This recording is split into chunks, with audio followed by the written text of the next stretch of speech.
Mission मोहल्ला library के तहत 13वीं मोहल्ला लाइब्रेरी का इफ्तिताह बूढ़ी लाइन में जामा मस्जिद के इमाम व खतीब हाफिज जाकिर के हाथों अमल में आया। इस लाइब्रेरी को अब्दुल करीम खान के नाम से मौसूम किया गया है।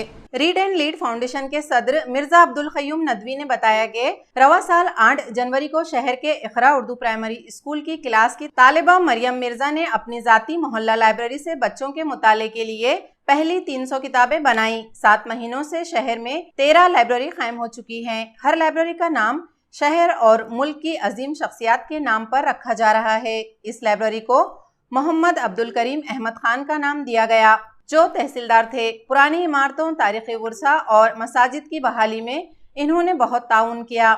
इनकी सलाहियतों के पेश नज़र निज़ाम हुकूमत ने इन्हें तरक्की देकर नायब सूबेदार बनाया था। इन्हीं के नाम से ये लाइब्रेरी मंसूब की गई है। अब्दुल शुक्र सालार और तैयब जफर ने प्रोग्राम से खिताब किया। प्रोग्राम में सैयद शाहिद RTO, शेख मुनीर, KM चिश्ती, जावेद भाई, कलीमुद्दीन, अब्दुल सत्तार और अहलियान मोहल्ला मौजूद थे। प्रोग्राम से कबल बच्चों में मास्क भी तकसीम किए गए।